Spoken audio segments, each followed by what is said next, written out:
What's good, good people? It's Jay Glass Movement and Mr. President Richard Lewis Brown of Local 1000 back for another episode of the Family Bloodline Podcast.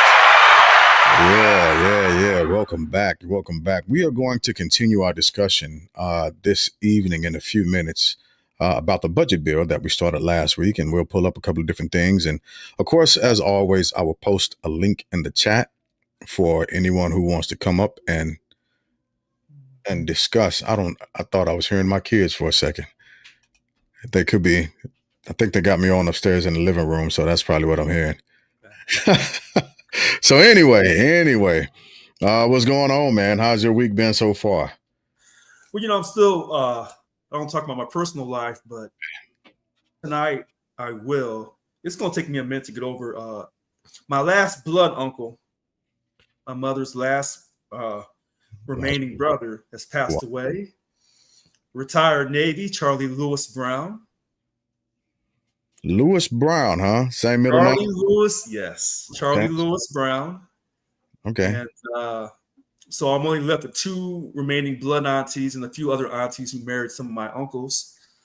And then one auntie who was married to my one uncle, my youngest uncle, who was passed away many years ago. Mm.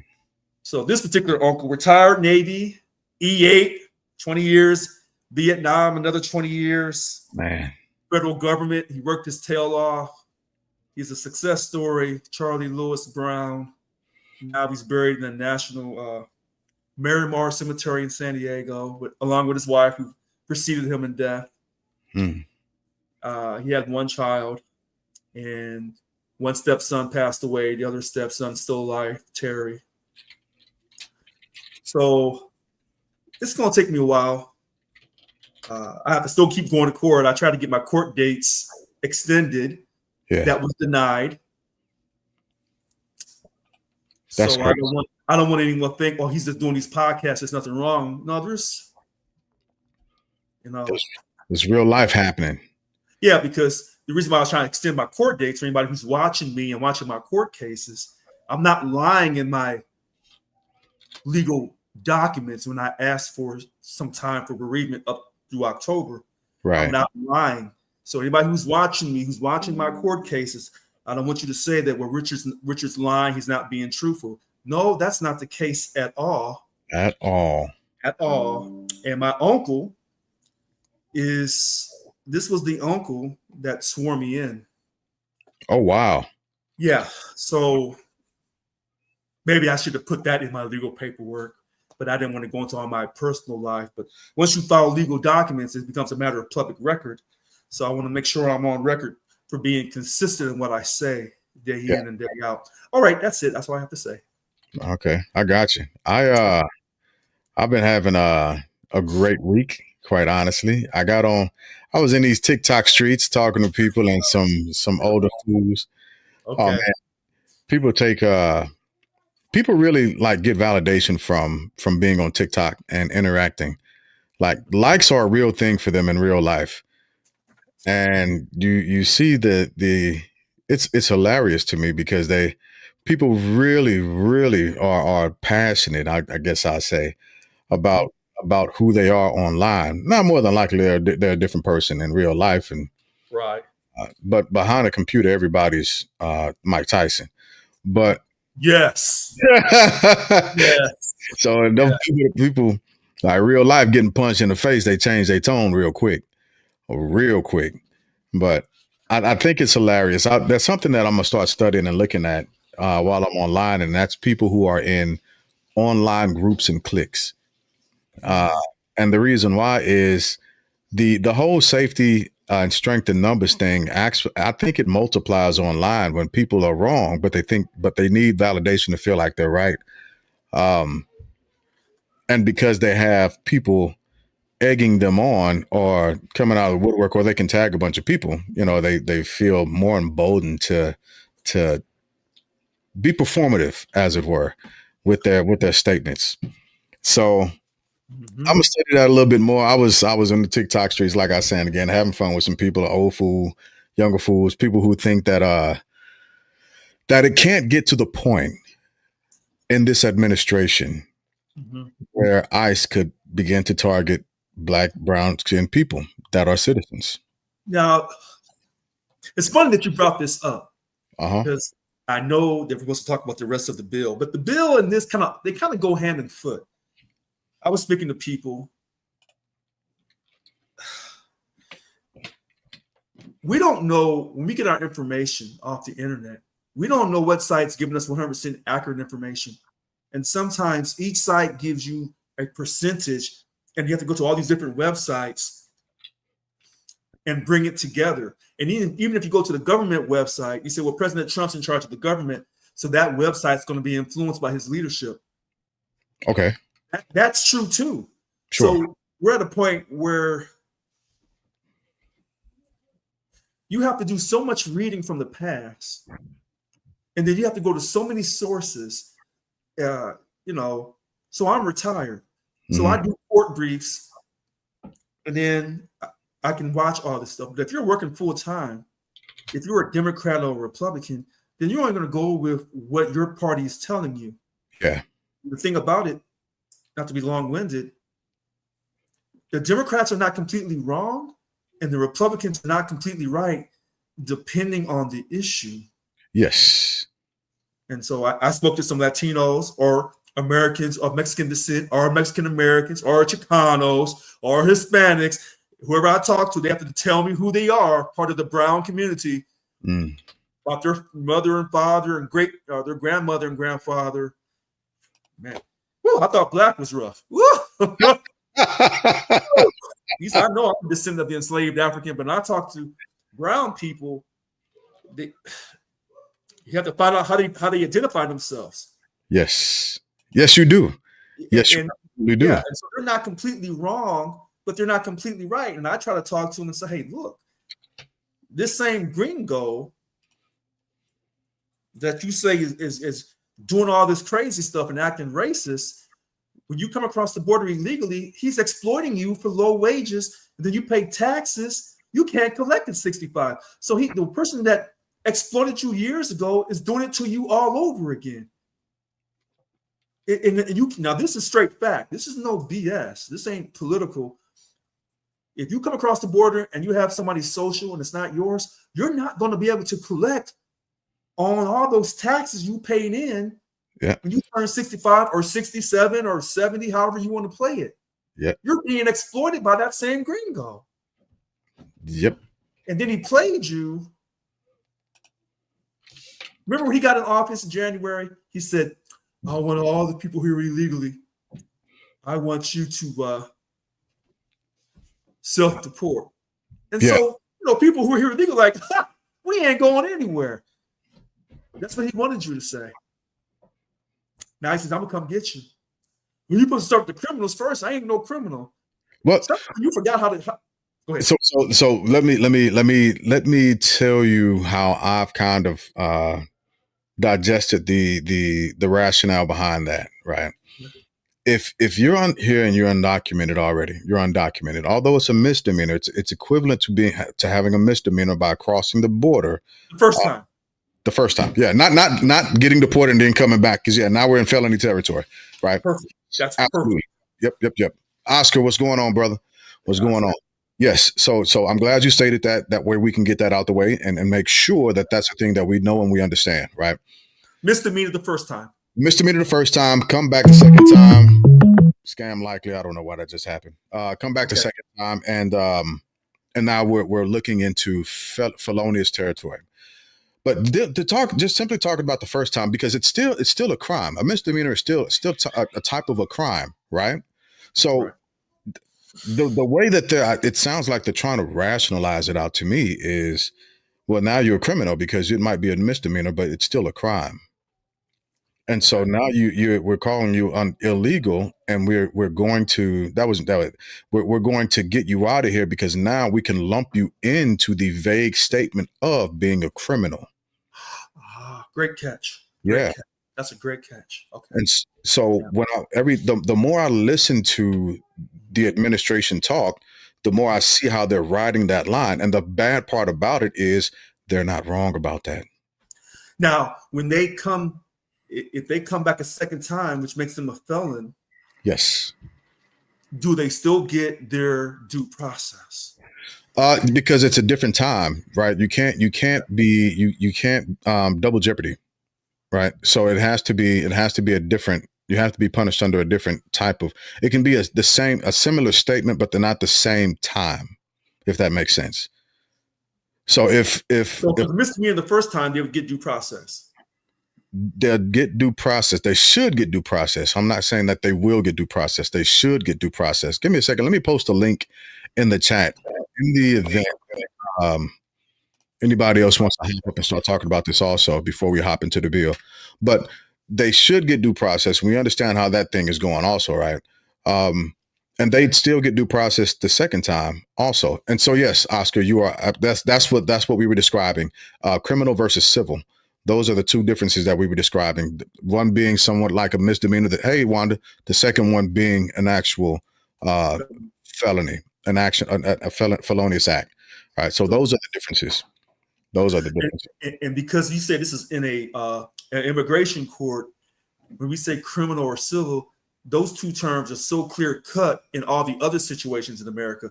But in the immigration court, I'm not so sure that criminal and civil has the same definition as in a regular court. That's a great question. Which the media will not talk about, not from the right or from the left. And so if a news station wants to be really unbiased, this is my problem. I know CNN is going to be biased. I know Fox. I know MSNBC is going to be biased. But even when I go to News Nation, I can catch Chris Cuomo and his bias too. So and even when we talk about things being biased, are they being biased from a standpoint of trying to be human, insert some type of humanity into the situation, or just because they're actually being biased on the side of their political views, their political? No, I think it's worse than that. I think it's the producers of the network. Gotcha. So not to get off subject, but when we talk about the situation with Israel and Palestine, it can get hairy because there's truth on both sides. And so when you have truth on both sides, but who has the most truth? That's why Candace Owens is doing so well, because she's coming from it. I'll put it up. Go ahead. I'll read it in a second. I'll read it when you guarantee. Yeah, she's coming from it on the Palestinian side, when you would just naturally assume that she would come from the Israel side, but she's not. So when certain European Americans support Israel, support Palestine, is it because they're truly being non-biased, or are they showing some prejudice towards Jewish Americans? It's tricky. Yeah. And so back to this situation with illegal immigration. Yeah. If you come to America illegally, you're illegal, period. But if you try to qualify it, first time it's immigration court. Thank you, Oscar. First time immigration court. So that's the misdemeanor. Okay. Yeah. Second time, I believe, is federal court. Great. Yep, perfect. that makes sense, Oscar. Thanks for helping us clarify that. For instance, it's a felony. That's what I would say too, Oscar. Yeah. So when you try to qualify and say, well, they come over, they're good people. Well, that's absolutely true. If you have 100 people, and I'm just going to say Mexico is the closest place that they're coming from. Sure. If you have 100 people from Mexico come over illegally, 99, in my opinion, are solid people. They'll never do anything wrong. But the one may be a criminal. But we don't want that one who's a criminal to be, to stereotype the other 99. But they're all illegal. What's wrong? No, I'm agreeing with you. I'm tracking the parallels that you're running. I say that because when people say, well, Richard, I thought you were for enforcing the border. I am, but I'm coming from it from another direction. But the reason why I say that, if you have 100 illegal people and they're from Mexico, not saying they're only from Mexico, that only one of that 99 is going to probably be a criminal. If you look at the creation of Israel, you have all these, quote, Ashkenazi Jews, Zion Jews. But if you have 100 who go to Israel, are all 100 Zionists who hate everyone else? No. But is there one in that group that's probably foolish, that probably knows the current prime minister? Yes.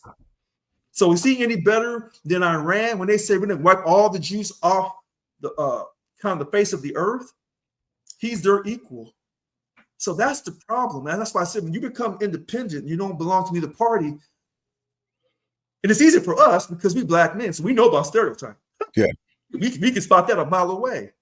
But we don't want to stereotype people.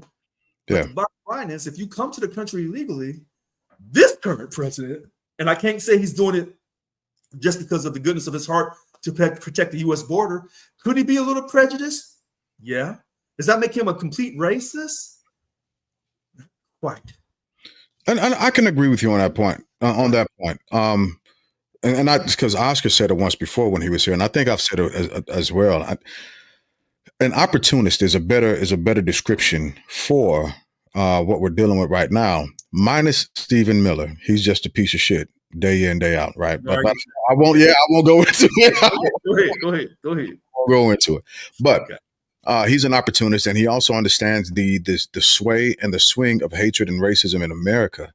And if he doesn't understand it directly, those who are riding with him, they do, and they use it and they manipulate it. And because he's the actual executor of the office, he has to take that charge along with him because he's not fighting against it.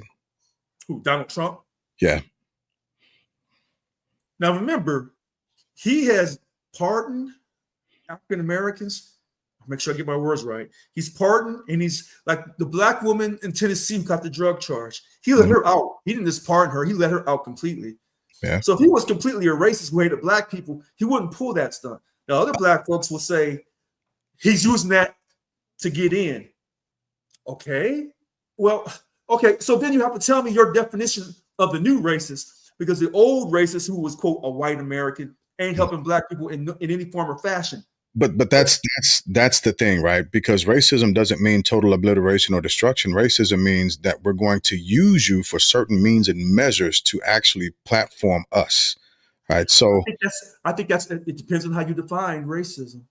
I think I don't have my kids got no, it's fine. No, because everybody has their own definition of prejudice and racism and bigotry. But we'll do like we always do, and we'll pull up the definitions and then we'll run it through societal. Yeah, but even when we pull up the definitions, this is where it gets tricky. Years ago, they said in the book, in the dictionary, the N-word was a African American or a dark-skinned person. Yeah. And then they cleaned it up, and then they said, forget about it, just take the word out altogether. Mm-hmm. You know what? I think we need to also start pulling up and bringing is a Black's dictionary, a Black's Law dictionary. And the reason why is because it actually does give definitive terms and body and texture to the words that we're using, and puts the Black's Law dictionary. Yeah, and puts it in litigious terms for us, and that way we can begin to look at it, decipher it, and then weigh it against what we're looking at now. And I think it'll begin to make more sense when we start talking about stuff, especially when it comes to racism, bigotry, prejudice, so on and so forth in America. I think it'll help us move along, especially when we're trying to weigh that up against the court system. Okay. So, yeah, Black's Law Dictionary.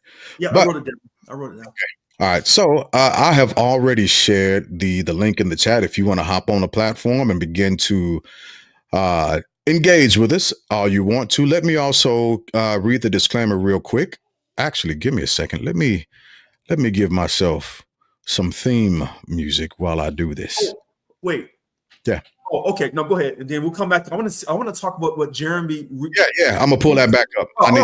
Okay. Yeah, I got to read the disclaimer first. Oh yeah. Because it's not August 28th yet. Yep. Or August 29th. Yes. Not August 29th just yet. So I got to read the disclaimer. So the disclaimer, as always, views expressed are those held by the author and do not represent any other organization, company, corporation, or entity. So that is always our disclaimer. Let me go back to Jeremy's initial submission. And it says, due process guaranteed to, and I quote, any persons in the United States per the Constitution of the United States of America, immigration or criminal standing is entirely irrelevant. So wait a minute. When he says that, when we were talking about that, Jeremy, I don't think either one are going to disagree with that. Yeah, go ahead. certain people on TV, the Republicans are saying that's not true. If you're here illegally, you don't get due process. That's their argument. And we're going to find out in the United States Supreme Court, because it's going to keep going back to the United States Supreme Court until they put their foot down. Now, it is. Kilmar Abreu Garcia. Yeah. Now, they said they did him wrong. He didn't get his due process. And so they brought him back. He's still going to be sent out of here. So he'll get his due process, but he's still going to be removed from the country. But I want to go to this next thing he says here. That's right. You jumped. You're quite good. Yep. Racism is a spectrum that can be enacted in various forms, and in present-day America, covert racism is much more common than overt. Giving someone a pardon from prison does not outweigh the policy that negatively impact minority communities. Okay, Jeremy. This applies to diversity programs, social safety nets, urban development, and innovation. It isn't as simple as a white man hates black people. It is exercised to policy to suppress and contain minority communities from the system. All right, so Jeremy Ricci, I'm not gonna debate that because that's your opinion, and it's a good one. Now, I don't know where he's from, but I'm from Missouri. So in Missouri, when the white man is racist towards you, he's not doing nothing for you in any safety net. He's not doing anything for you at all. But it has been upheld and reinforced by the United States Supreme Court several times. Okay, so that's his definition. But I'm telling you, the definition of white people from Missouri who are racist does not fit this definition. That's why when people talk about their definitions of a word, because of the time period we're in, that may be your definition, and it's a good one. It's a damn good one. But it's not going to be a definition for all people who may be white, who may be racist. They're not giving you no help in any form or fashion, period. And that's why when we go to the situation a few years ago with the Charlottesville, that was strictly overt racism. The Jews will not replace us. Yeah. So, Jeremy, you're right in your opinion, but I'm also right in my opinion on the definition of racism, whether it's overt or covert. It's not always so covert. I'm sorry, go ahead. Well, I don't think he's disagreeing with you on that, because in the first sentence, the fourth word that he used is saying that racism is a spectrum. And so you're both you're describing a part of the spectrum that he's also analyzing and taking into consideration. Oh, so, correct. Yeah. So correct. he's not agreeing with you in that, in his opinion. He's got broader phrases and expansion, but he's correct when he says that it's a spectrum, because you're absolutely describing a spectrum, part of the spectrum, and he is as well. As when he went into the other aspects of it as well. That's all right, Jeremy Ricci, he's on. Okay. Yeah, I've known. And he's in his real name, and I respect that. Yeah. These other people who come on here in these fake names. I see you, Jeremy. These other folks who come in here in their fake names, Jeremy Ricci stands on what he's saying, because the best of my opinion, that's an Italian last name, and the Italians don't lie on their last name. No, they don't. Yeah, I've known Ricci. Shoot, golly. So I believe that's an Italian American, if I'm correct, Jeremy Ricci. I let him describe himself, but I know we met when I was an E4 at Fort Riley. So that was 2003, 2004, somewhere at the ending. So 2003, 2004, that's how long we've been knowing each other. Amazing comic in his own right. And has been doing it and killing it in his area regionally. I hope he continues to push and blow up. Yeah, over 20 years. Over 20 years, man. Right. Yeah. So a lot of times and Jeremy Ricci, a lot of times when I'm watching News Nation, I'm watching another Italian American, Chris Cuomo, but he's from New York. He's from those boroughs. So the New Yorkers have their own way of looking at things. So, but coming from Missouri, So racism is in Missouri. We have an odd brand of racism in that state, a very odd brand of it for sure. Richie, if you want to hop up, we're getting ready to get into the bill a little bit. I've posted the link a few times if you want to get on and rap with us about the actual bill. Oscar, if you're still here, I know you wanted to hop on last week. My apologies. I didn't see your message until it was a little bit too late, and I was not at the house. I was out. Like I'll be next week also, but I'm bringing my whole studio with me next week, so I won't have the same issues. I refuse. I didn't like what was going on last week.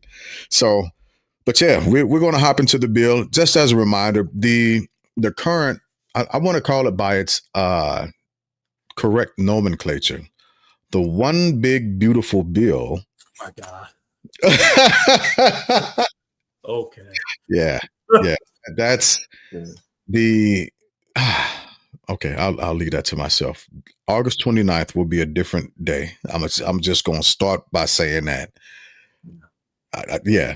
So, the one big beautiful bill was signed into law by the current president on July 4th, which was the mandate or the suspense date that he had given the actual House actually for all the Republicans to sign it, push it back and forth between the House and Senate, and make sure that it got signed into law, or at least be by his desk by the 3rd or 4th of July.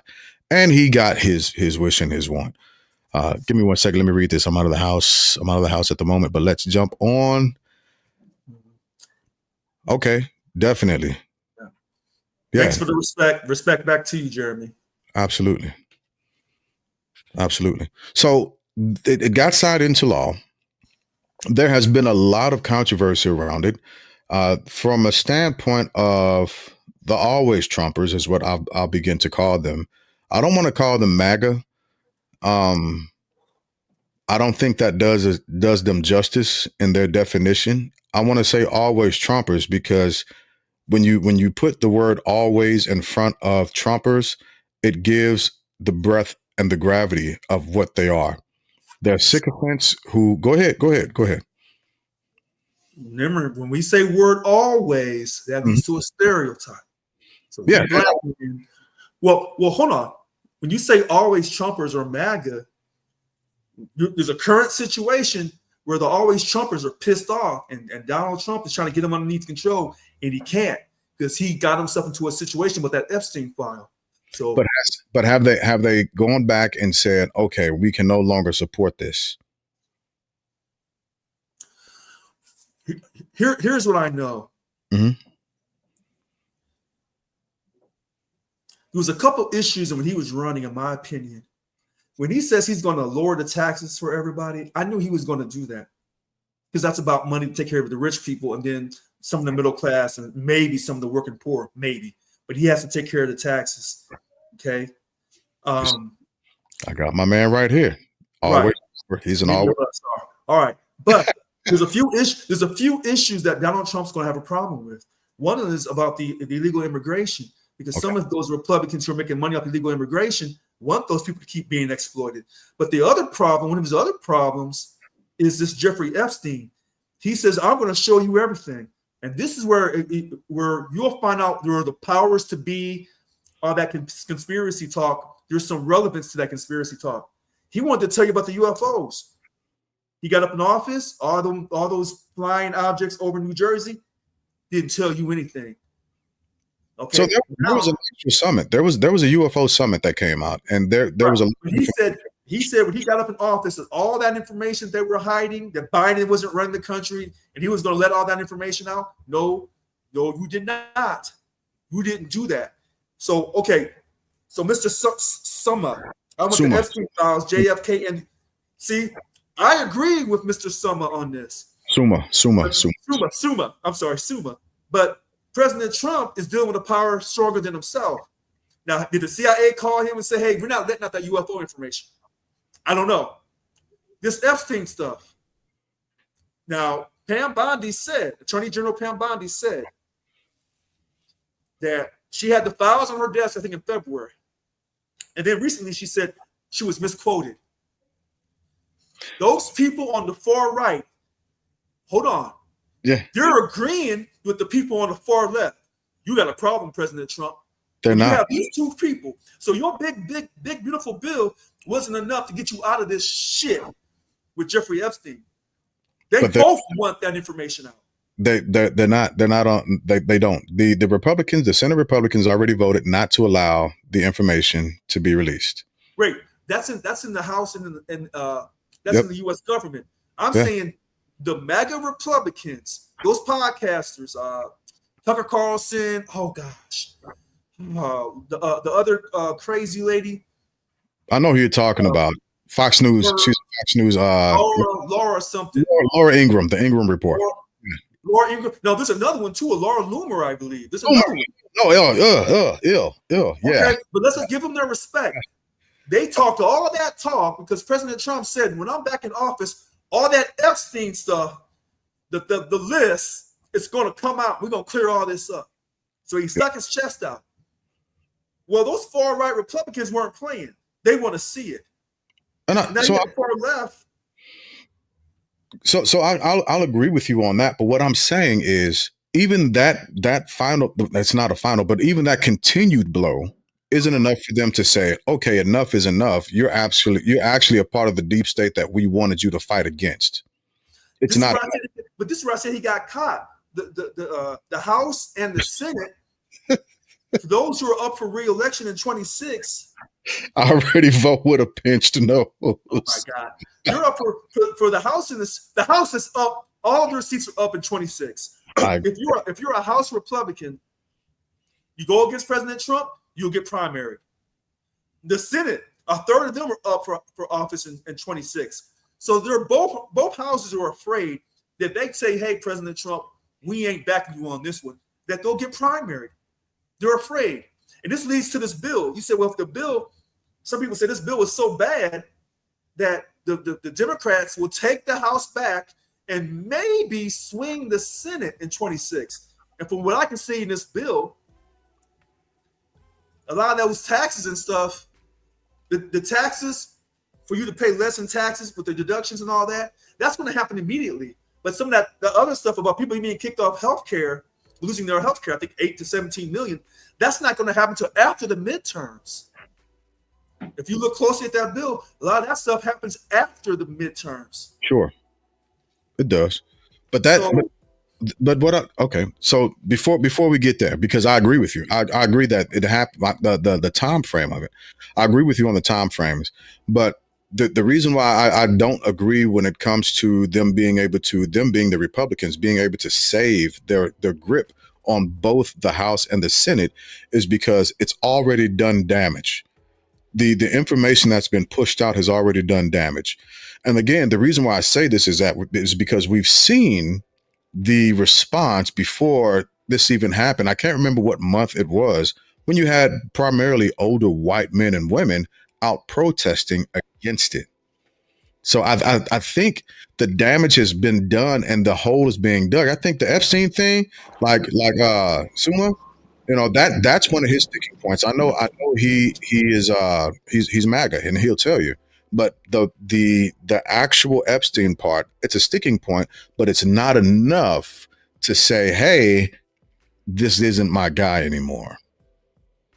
So they'll still ride with him regardless. I tell you what, you're probably right. If what I read today was correct, he was telling them to shut up, basically. Yes. And fall in line. Yes. Now, you're correct. You're telling your base to shut up and fall in line because you know you're on your way out. This is your last term. Okay, that's a big risk. It's huge. It's a big risk. So what I want to pull up as Oscar begins to jump in here and talk is I actually pulled the One Big Beautiful Bill off of Congress.gov, and I want to pull up the parts that we're going to look at as we look at it so we can make sure we see some of the actual verbiage. Okay. And when I play this back, I just got to say this to the idiots that were on TikTok saying that we don't research or we don't actually read anything. We're just headliners. We do something that most podcasts don't do. We actually pull up the documents and read them line by line, and we go through stuff. Hold on. Yeah. So there were some TikTok people saying that you don't do your research? Yeah, but they didn't know me. They didn't know me again. And they thought that it was safety in numbers, and they thought that they would bully me as if that would stir me up. And I was like, hey, I'm not calling for help on purpose. I'm not afraid of y'all. I'll fight the world by myself. So say what you need to say and get it off your chest. And, if I need to take a trip out to LA, I got to get back to California anyway. I will definitely do it. I'll be there by myself. I'll ride solo from state to state. I'm good with me. But I also validate myself as well. So that's the difference. Oscar, you got yourself on mute, brother. You got to unmute yourself. I don't know if he can. It sounded like he was traveling. But until he gets back there, let me go through and begin to read some of the actual bill from Congress.gov. And this part that I'm reading specifically, it's Title I, Committee on Agriculture, Nutrition, and Forestry, and primarily the nutrition part, because I believe this is where it'll actually begin to talk about SNAP. All right. So this section published, I got my screen's kind of jacked up. Let me fix this so I can read this properly. All right. I'm trying to go to it as well. So. And I will. Okay. Let me make it bigger. It's not okay. Yeah. And I have it on another tab here as well. Okay, perfect. Once I saw your title, then I was able to go to it real quick. Okay. Yeah. So I will start reading this where it says the first section applies to the work requirements for ABAWDs to adults who are not over 65 years old. Whereas these requirements, actually, that's not where I want to start. I want to start here. As background, these SNAP recipients, this is talking about SNAP. All right. Actually, I'll do us a better. This section prohibits USDA from increasing the cost of the Thrifty Food Plan TFP based on reevaluation of the contents of the TFP, the market-based basket of goods. Further, any annual adjustment to the cost of the plan must be based on the consumer price index for all urban consumers. As background, USDA created a TFP, cost purchasing of nutritionally adequate low cost, which is used to determine maximum monthly benefits, so on and so forth. The first section applies to work requirements for adults who are not over 65 years old, whereas these requirements currently apply to adults who are not over 55 years old. Second, the ABAWD exemption for a parent or household member with responsibility for a dependent child is restricted to a dependent child under the age of 14. Currently, those with a child under the age of 18 are exempt from the requirements. Did that make sense? That first exemption. Wait.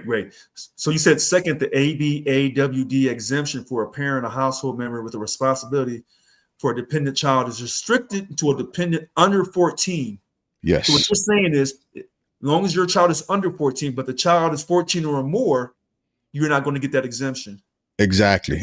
And this is the clarifying part of it. It says currently those with a child under the age of 18 are exempt from the requirements.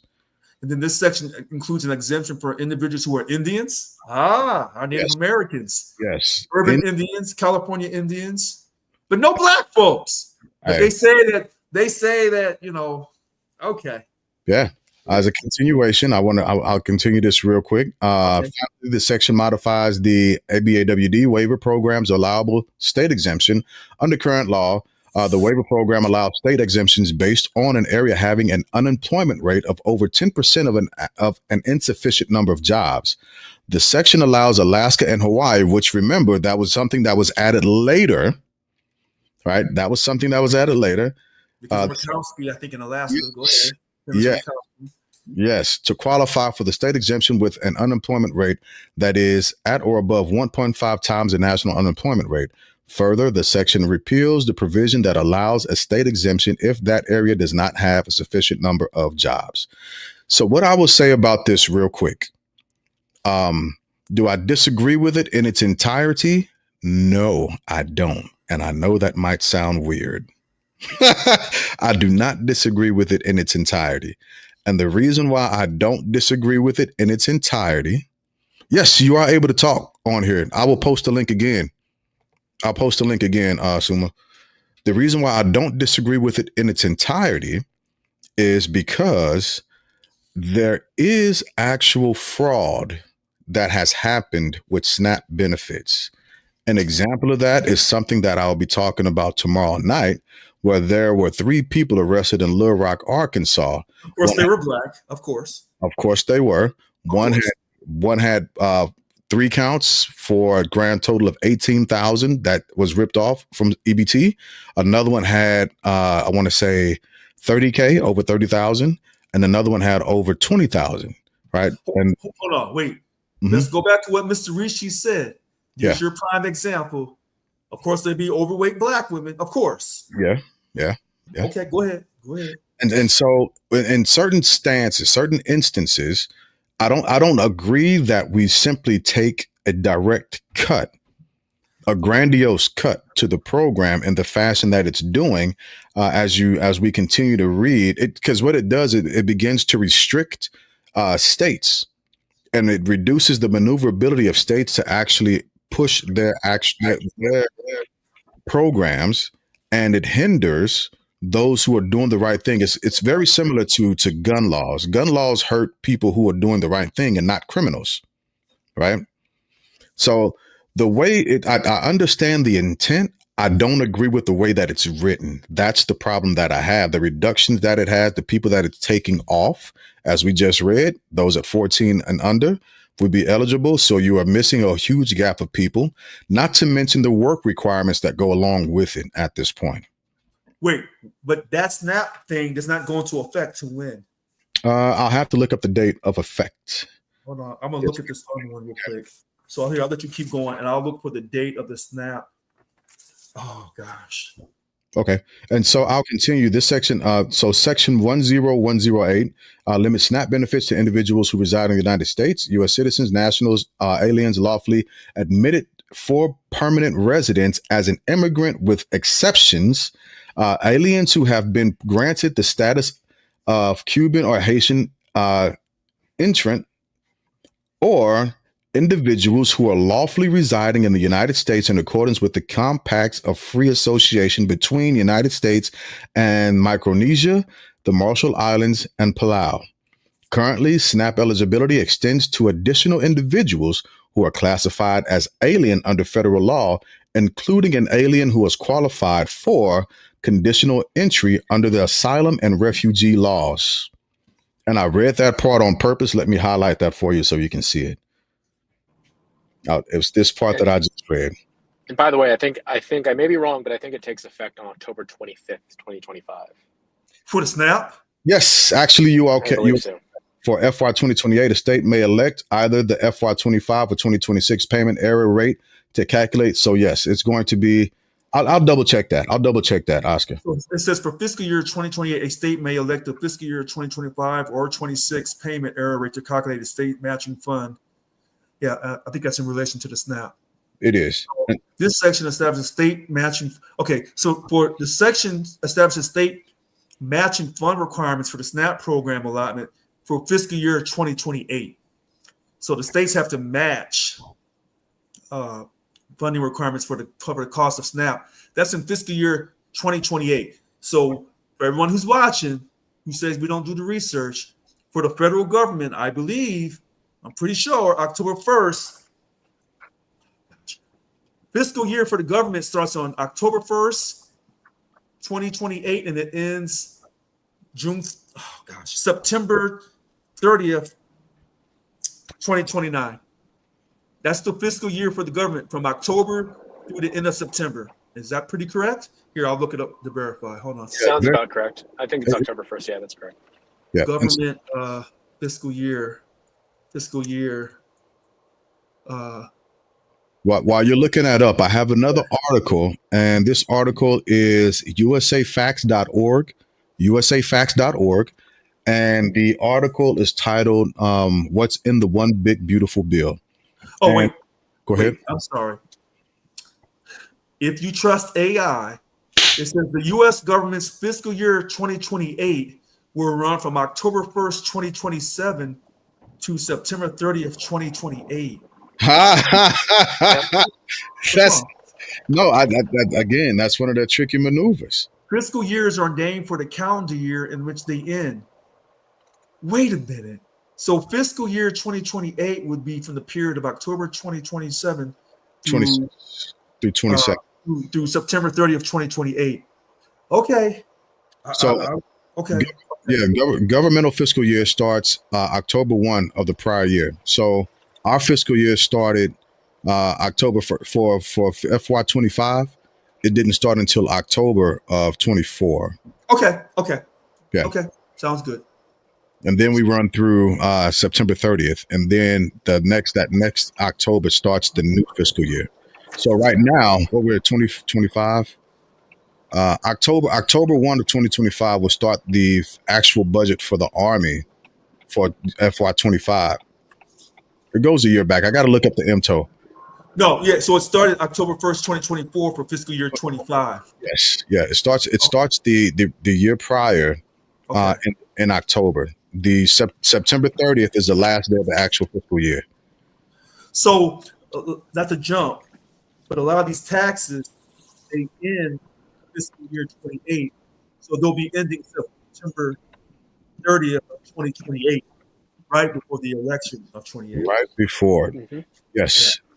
Oscar, I'm sorry. Did you want to add something? And Suma, yes, I posted the link. If you want to hop on, just click on the link or put it in your URL and put it in as your URL, and it'll bring you backstage, and I'll be able to let you up. Oh, I see what I'm. Okay, I got it. I see where I got all this union stuff in my head. And so when we do union stuff, we would say fiscal year 23, 24. So it start July 1st, Yeah. 2023 and end June 30th of 24. But we would say fiscal year 23 through 24. So we wouldn't get confused. This is okay. Yeah. Okay. So Oscar, give me 1 second. Suma, I just posted the link again.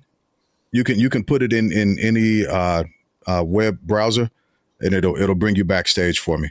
Oscar, if you wanted to touch on anything from when we started up to now, by all means, hop in.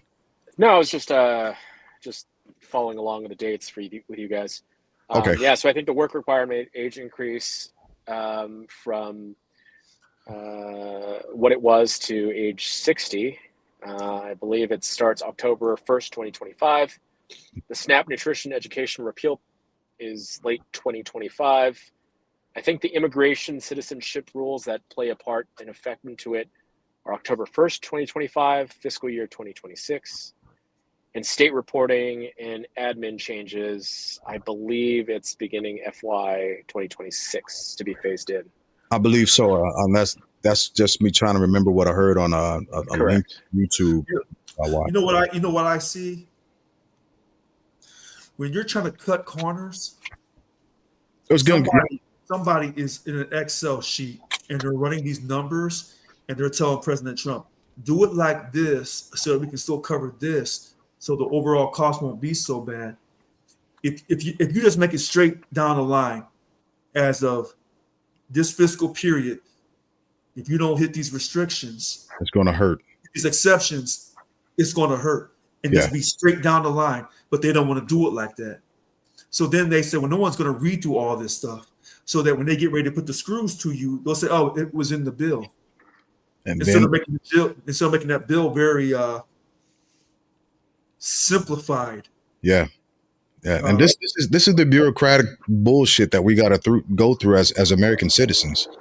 And I hate it for people who aren't actually paying attention to a lot of this stuff, because they are going to get caught up in the wash, and they're going to continue to vote against their best interest because they're not seeing what's happening. No, they're going to still. No, it ain't about voting in their best interest. It's about voting for an ideology. And I agree. Okay.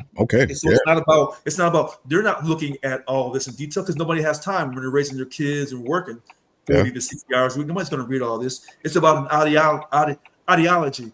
Do you think that people are getting welfare and they shouldn't? Yes. Then vote for me and I'll stop that. It's just that quick. But if they really want to do something, then you would not be giving tax breaks to the rich. You'd make one tax for everybody equally. Well, no, we don't want to do that. Well, as long as you don't change that tax code and simplify it to one page, then you'll have stuff like this. And I think that's something that Suma put in a post earlier this week. No, I'm sorry. I mean, a lot of the challenges too that come along with policy and the design of the policy is that, it's when people are debating effects or causes of policy, people forget that there's sunset clauses and there's sunrise clauses when it Yeah. takes effect and when it stops taking effect. And a lot of times they roll over to other administrations, and people can only feel their ass to the fire during one presidency over another presidency, but people blame whoever's sitting in power now when in reality it could have been somebody sitting in power before. So it's a meticulous process to make sure to see when these snowball effects start to take effect and when they started. Yeah. So Great point. yep. Let me hit this this quick article. And this article is talking about briefly Snap. So everybody on Instagram, my apologies, I didn't see what you put up because I ended up covering your comments with another screen so I could read. But again, this article comes from usafacts.org, and it's called "What's in the One Big Beautiful Bill?" And it goes down. If you scroll down a little bit, talks about SNAP benefits, and it says the bill proposes cuts to and stricter work requirements for the Supplemental Nutrition Assistance Program, SNAP, also previously known as food stamps. SNAP is a federal program that helps provide food assistance to low-income people. In fiscal year 2024, 41.7 million people, or 12.3% of the U.S. population, received monthly SNAP benefits. On average, there have been more than 40 million program beneficiaries each month since 2010, with the exceptions of 2019. 35.7 million, and 2020, 39.9 million. It continues to say the SNAP program primarily helps people that don't earn enough to pay for basic needs like food, housing, and healthcare. In 2023, the rate of people who couldn't afford these basic needs, known as the poverty rate, was 11.1%. That figure has shifted in the last decade, with the highest poverty rating being 14.8% in 2014 and the lowest rate in 2019 at 10.5%. So I just wanted to throw that out there. SNAP is run by yada yada yada. Federal funding 2024 $100 billion. So yeah, that's what that article sums up about SNAP. But it doesn't say is what we just read actually that talks about who's eligible and who's not, because this part specifically identifies anyone who's not an actual. Let me go back and look at it and read it because I don't want to summarize it. Currently, SNAP eligibility extends to additional individuals who are classified as alien under federal law, including an alien who has qualified for conditional entry under the asylum and refugee laws. The part previous to that or prior to that says the United States are U.S. citizens, nationals, U.S. nationals, aliens lawfully admitted for permanent residence as an immigrant, with exceptions. Aliens who have been granted status of Cuban or Haitian entrant, or individuals who are lawfully residing in the United States in accordance with the Compacts of Free Association between the United States and Micronesia and Marshall Islands and Palau. So if you don't fall under those categories, you should not be able to benefit legally, as far as this budget bill is concerned, for SNAP benefits. And again, the age requirement shifted from 18 and under to 14 and under. Just wanted to throw that out there. So you just said this section for the Supplemental Nutrition Assistance Program benefits to individuals who reside in the U.S. Either you have to be a U.S. citizen or a U.S. national, lawful alien, admitted for permanent residence as an immigrant. And then you said there were some exceptions. Aliens who've been granted the status of Cuban or Haitian entrant, or an individual who was lawfully residing in the U.S. with some type of compacts of free association between the United States, Micronesia, Marshall Islands, or Palau. No one's going to remember that. No one's. Oh God. Yeah. No one's. I'm pretty sure a lot of people haven't read that, and they're going to be pushed out without knowing that, hey, I no longer get these SNAP benefits.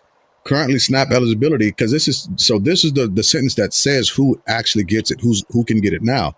Currently, SNAP eligibility extends to additional individuals who are classified as an alien under federal law, including an alien who is qualified for conditional entry under the asylum and refugee laws. So you're telling me that you're not an alien under federal law who has qualified under the asylum and refugee. I can't get no more SNAP. I'm not telling. That's how it is currently. So currently, the SNAP eligibility extended to additional individuals. Yes. Currently, but that's over with now. Yes. But we still don't know the exact date. I'm still looking for the date that this goes into effect for the SNAP. I mean, well, here's the challenging part too. As somebody that has gone through the immigration process and become naturalized in the United States, one of the things that's really important to note is that when people become, green card holders or they go through the process, the important thing to realize is that they do ask you specifically that are you going to be, basically the questions lead them to understand, are you going to be a burden to the system or are you going to be an asset to the system? Whether you are going to come into the United States and take of federal programs or state programs, or if you're going to be a contributing, a contributing factor to the tax programs and stuff like that. So that's where I think a lot of the caveats are coming into play. Yeah. Is, they're basically saying, if you're going to come to the United States, we don't want you to be from the get-go on social programs. That's right? but it's hard for me to imagine someone being able to come to the U.S. and directly, not saying that it's not possible, but just be on your feet as soon as you get here.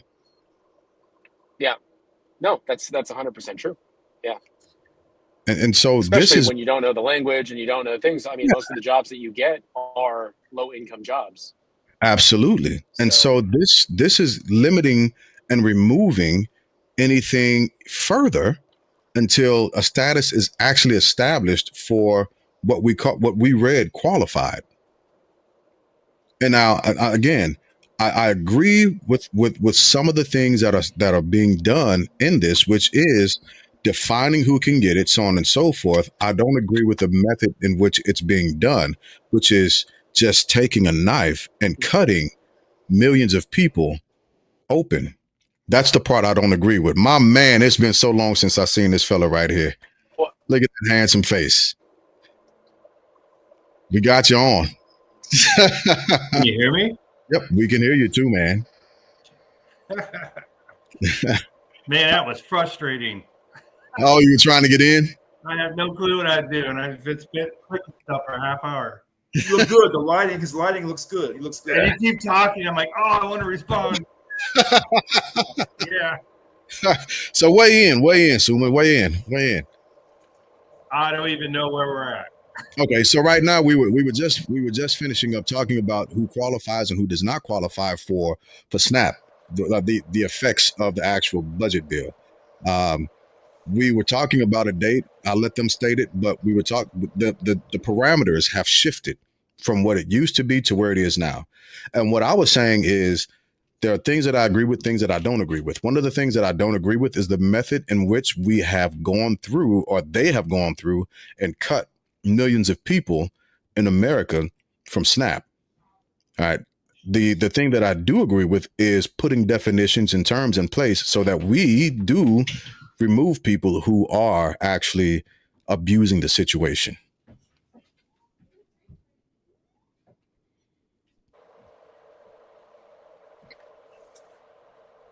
You there? Yep, you still here. Yeah, I was getting double feedback. Like it was like you gotta turn, if you've got two things on, you gotta turn one down. Yeah. And you'll be fine. If he has it on Facebook, he has to turn that down on his phone. Yeah. Yeah. We were actually just about to jump into Medicare and Medicaid. Sorry, you gotta hold my hand through this deal here. Yeah, no, you're fine. You're fine. So we can hear you. We don't hear feedback from you at all. Okay. Yeah. And I'm looking, I still can't see a hard date of when this thing starts. And that's what kind of frustrates me is when you do all this stuff, it should be clear cut to where a person with a first grade education can come on here and say, okay, it starts this date. Mm. It needs to be written that clear. And when they don't do it like that, then I don't trust you. Because all I keep seeing is for fiscal year 2028, a state, and we've already said that that fiscal year 28 starts October 1st, 2027.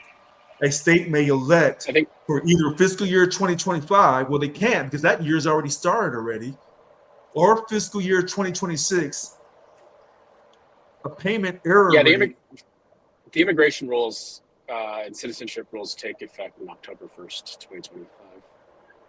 Right, but the SNAP, when I'm looking at the SNAP, when all these SNAP rules go into effect, it talks about the matching.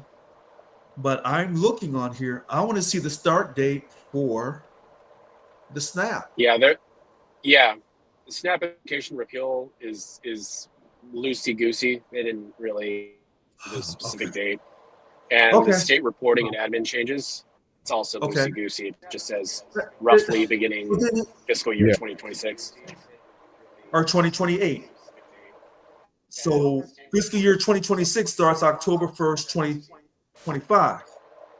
So you got between now up to October. If you decide to go in fiscal year 2026, that's going to start October 1st, 2025. You got a few months to make a decision. That's if you it. want to match this. Okay. Yes, you're absolutely correct. Now, for fiscal year 2029 and each fiscal year after, the state match is calculated using the payment error rate that is 3 fiscal years prior. Okay, so this is above. Okay, this is why they don't talk about this on TV because it gets so far into the weeds.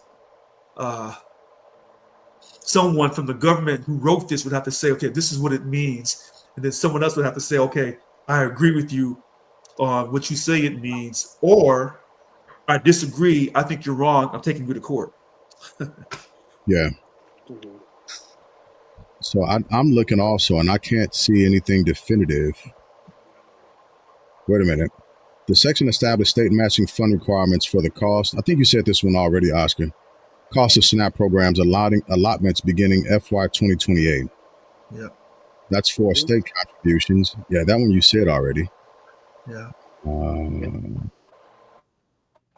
Yeah, we read that part already. I'll do some more digging. I'll take that as a note. I'll do some more digging, and I'll find a date for us. I'll find a date. So moving forward to Medicaid. I was going to say something real quick that is something that I always find like a challenging thing, just in terms of programs in the United States, is that I think a lot of times it feels like it's an all or nothing, right?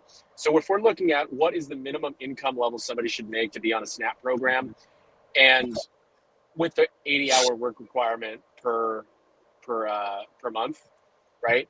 So now that will possibly rule out a lot of people, because a lot of times these programs are, if you make 1 cent over the minimum balance or the minimum amount allotted, you get the program repealed from you, or you get it removed from your eligibility.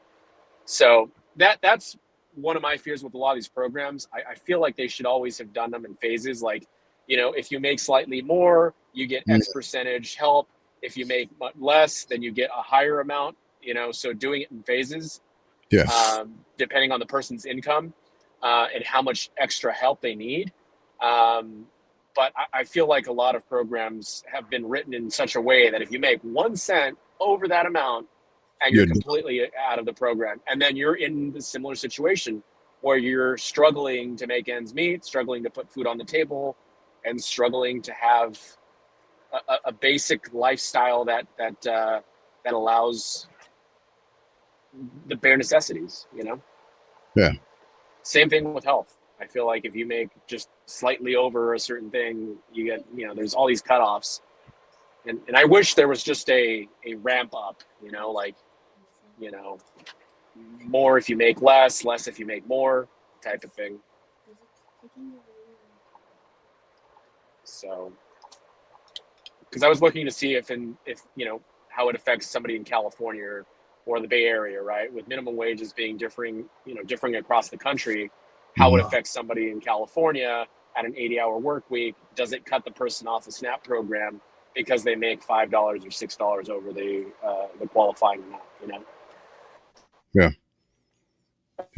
That's my only goal.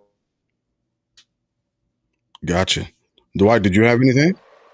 It feels funny calling you Dwight. I just want to throw that out there.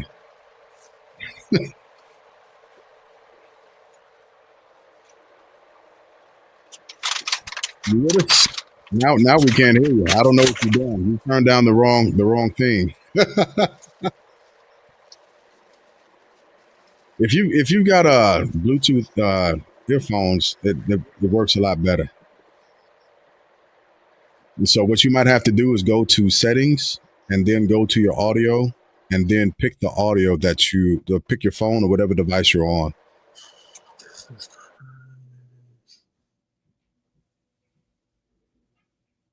That way it'll bring your volume back up for us. So while you're figuring that out, I want to start jumping into Medicaid, and if we need to, we can circle back around for you. All right. So to your point, Rich, when I'm looking at the Medicaid, and while looking at the Medicaid portion, it does actually give a date at the beginning. So what I did previously is I went back up in Snap to see if I could find a date, and I couldn't. So this one is written a little bit different when it's talking about the Medicaid, Medicare and Medicaid services, CMS, to establish. And so this is subchapter A, reducing fraud and improving enrollment processes.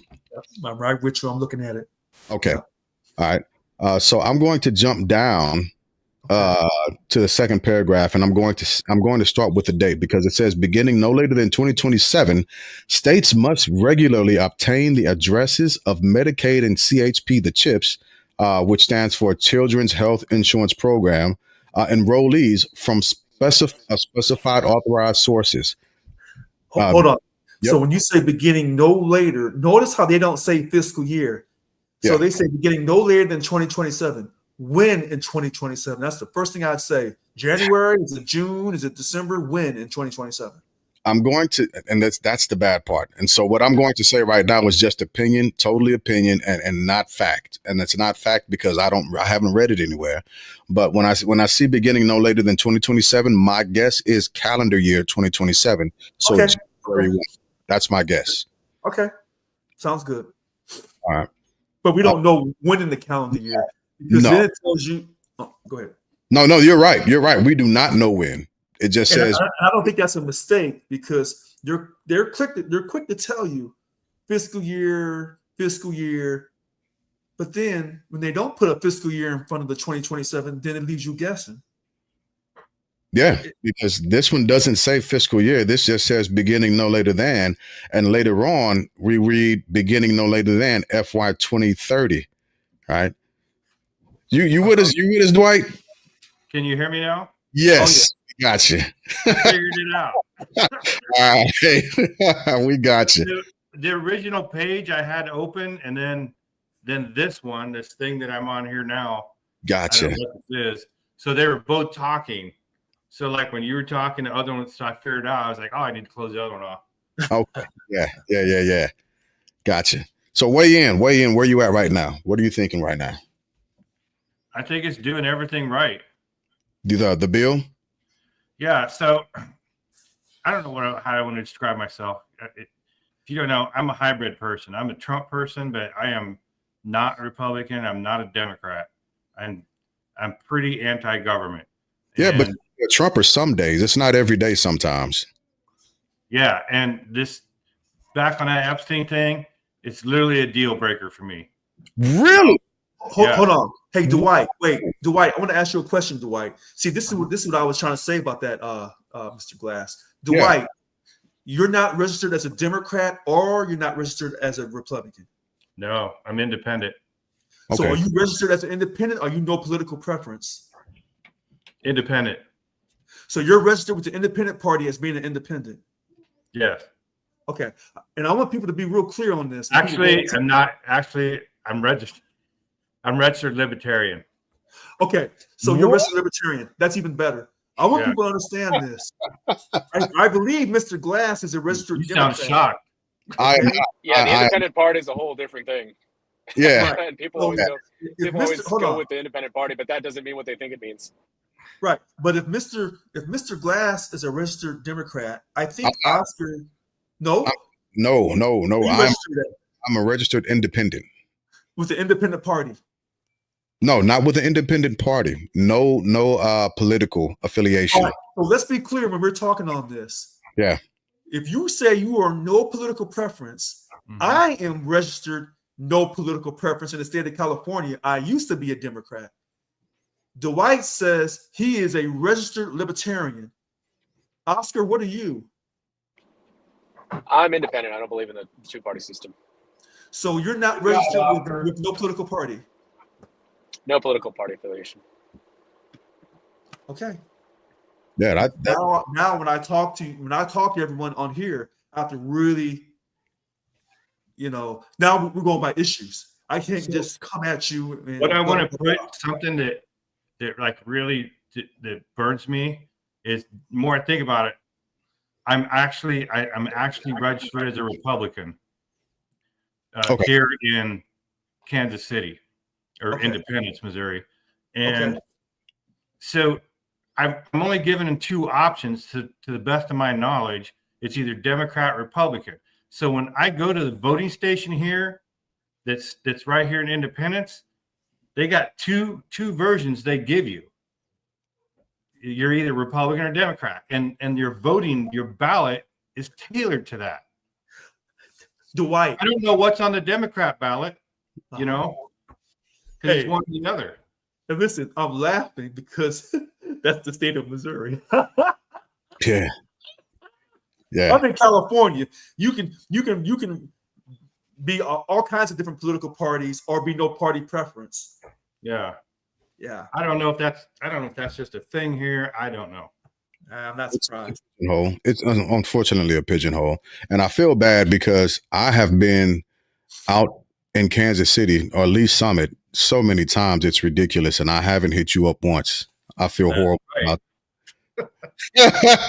Hey, I want to know, because I have a good feeling, I think I do know, when Dwight says that the Epstein file, he wants that information released, because I do too. And he says that that's really a burning point for a lot of people who voted for president. I'm a Trump guy, and but that is just it. That's my draw. I mean, Oh, and I want the JFK files, and I want to know if there's freaking Martians on our planet. So check this out. Stuff they promised. I want it. Yeah. So check this out. And I told Mr. Glass this maybe, I don't know how many years ago. There's people on the far right and there's people on the far left who want these answers. And so you have these two opposite groups who don't agree on anything. But on certain issues, when they come together to agree, you'll flip your country. You'll lose your country. Look at it. The whole thing that's happened since the day he took office, we were promised waste, fraud, and abuse and they're going to release all this other stuff. There's been nobody arrested for waste, fraud, and abuse that I'm aware of. They've discovered billions and billions of dollars of waste, fraud, and abuse. Nobody's in jail. Crooked politicians, don't see nobody in jail. I don't see any information getting released. I don't see anything. That's a good point. Nothing. Nobody's been arrested that I'm aware of for all this waste, fraud, and abuse. Listen to this. The reason why you don't see any arrests, because people on the far right and people on the far left, when we talk about these conspiracy ideas, they say, "Oh, you guys are crazy." But when it's time to put up on the UFO situation, you won't do it. Now, I think the CIA got a hold of President Trump and said, "You're not letting this out." Probably. But I also look at those two political parties as just two sides of the same coin. Perfect answer. Perfect answer. That's how I feel. I'm 57 years old. I've watched politics my entire life. I've watched the Israelis and the Palestinians go at it my entire life. And I don't have faith in our government. And just for your information, I'm retired Army and I work for the government. I work for the VA. So, wait. Since you retired Army, I'm a veteran. Mr. Glass is retiring military here shortly. Yeah, man. Government. So what I'm hearing you say, Dwight, is that you believe in your country and that you are going to die for your country and you still love your country, but you have questions. That's what I'm hearing you say. It's not the country, it's the politicians. I agree. Because I don't want nothing to happen to I Mr. swear to God, I'll be perfectly fine if we went to Washington, D.C. and burned it to the ground, Well, wait. I I want to make sure that everything that Mr. Dwight says, that his job with the VA stays secure because he's a patriot and he loves this country, and he will never lose his job because of his freedom of speech about his concerns about our U.S. government. That's what I want to make sure of. Yeah. And I can directly vouch for Dwight. We worked together.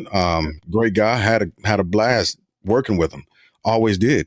So no, it's not the country that he's upset with. It's our politicians, and I don't blame them. A lot of people, a lot of American citizens, on regardless of the side of the aisle that you fall on, should be absolutely pissed with our politicians, because everything, and I said this once before, everything that's happening is nothing more, nothing less than performative. Nobody's actually doing a job.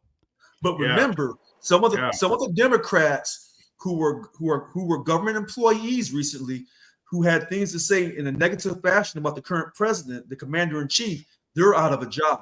So I want to make sure Mr. Dwight keeps his job with the VA, period.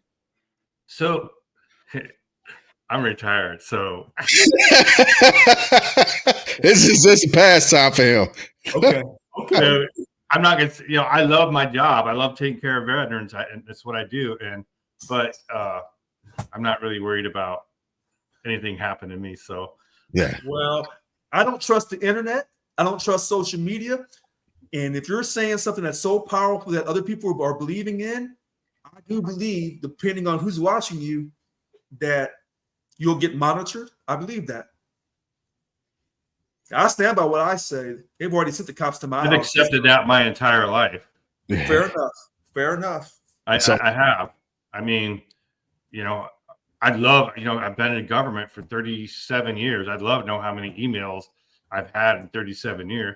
I can tell you that working at the VA for 4 years, I have legitimately filed 3,600 concerned cases on behalf of veterans. Oh, wow. That's not even counting all the phone call support I've provided them, walk-ins, email. Yeah. 3,700. And so not to shift the target too far, but we could, because this is what I'm starting to plan and what I'm starting to see, because it's going to take us a while to actually dissect this budget bill since it's been passed. So we're going to be on this thing for a while, but I think it's worth taking a quick pause to venture down the question of why is it that the Epstein files are the thing that broke the camel's back? Because I feel lied to. I'm sick of the promises not being kept, and I'm sick of the lying. I don't care who it's from there. And it's just, So I look at Trump this way. You have to take Trump, the 90% of him that you want, and you have to take the bad medicine, the other 10%. Yeah. And the no different than like if you're a JFK person, if you really know the history of JFK, that guy was dirty as hell. He messed with so many women, even while his wife is around the corner. I mean, he was just dirty as hell. But he was also trying to do some stuff for our country. He was going to get us out of Vietnam. And getting us out of Vietnam was going to hurt the military-industrial complex. And call it conspiracy or whatever you want, but I think that's what got him whacked. And the banking system. Yeah. That's just my personal opinion. And every year goes by that I get older and I watch these politicians, and even with Trump in there, because I consider him an outsider, it doesn't matter which side they're on. So I have a question about the Epstein files. I believe the powers to be told President Trump, you're not releasing those files. Here's the second thing, though, I want to ask. The attempt on his life in July of 24 in Butler, Pennsylvania, Dwight, do you believe that was a true attempt, or was it staged? No, I believe it was real. Real people really died. Do you think that maybe some I don't know real what's behind it. I mean, nobody does. I mean, they're going to suspend or fire some Secret Service agents over it. Do you think that maybe some real people were sacrificed, just like with 9/11, when they sacrificed those people in that building? Because that's a big conspiracy. I don't believe that conspiracy. Or you don't believe that one? No. Okay. So you do believe that the attempt on his life in July of 24 in Butler, Pennsylvania, you believe that was an accurate attempt to assassinate him? Yeah. And So- what about this? Okay, I'm sorry. Go ahead. No, not so because it's the Epstein files that did it for you. But what about that nobody's going to put their hands on Medicaid, Medicare? Who's one of those? Okay, so That going down that level is with the support that bill's giving for the people in our country. I believe in helping people, and without taking an hour to go down a rabbit hole, but I'm not against immigration. My wife is a green card holder, so you know we all got here, and a reason we're getting a lot of South American people into our country is because we jacked up their country. We messed in their elections. We helped put in illegitimate leaders just so our corporations could go down and take advantage of their resources and stuff. And they've been left poverty stricken over it. And you know, this has been a decades going on thing. And now their countries are caving in. And, you know, so they're rushing here to get away from it. You know, we caused that. But It's our own fault. But wait, hold on. You're right. Now, wait a minute. Factually, you are correct. That was the work of our CIA. But yet, other people will call that a big conspiracy. So this is where it gets tricky. I know, but there are people in our country who refuse to acknowledge that the CIA is, quote, our professional, as I call them, go-getters. I'm going to watch how I say this because I don't want this man to lose the podcast. Everybody knows this. You've heard of the School of the Americas and everything. Well, I just don't want this person to lose their podcast because I won't. I'm self-funded. not just that, but He's a retiree. because I just got a thing saying that they don't want to live stream me on YouTube anymore because they said I wasn't playing right. I wasn't playing by the rules or something. Oh wow. Okay. I was just saying things that someone Really? doesn't want to hear. Oh yeah. So even on this social This is the media first time in my life I've ever been on one of these things. So Oh, wow. well, look, on this social media, they will flag you. Anyway, but I want to go back to what you said about immigrants because you don't know me, and I'm not an immigrant to this country. Neither is my family. My family were enslaved Africans. So when they run that political story about we're a country full of immigrants, that's an absolute lie.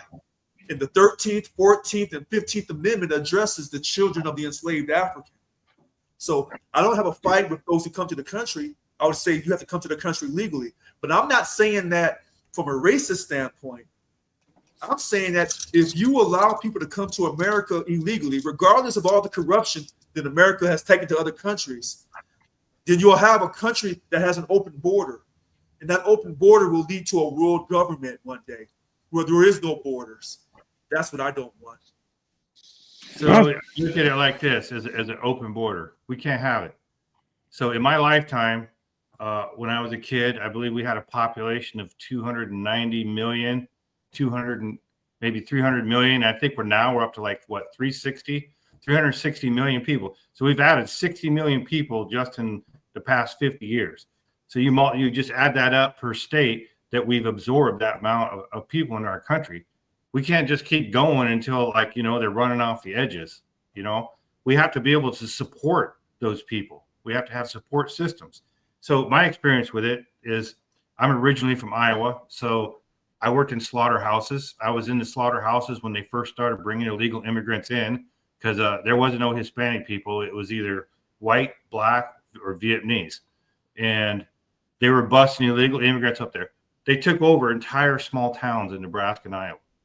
So they no health insurance. So they weighed in on these places' healthcare systems. They weighed in on these places' school budgets. They had to cut their school budgets to help support all the illegal immigrant kids that were coming in. So it's a really complex thing, So let me ask you It's this. not something you can just sum Just- up in a sentence, you know. Sure, but a lot of the stance that we have as a country is against the quote unquote illegal immigrant.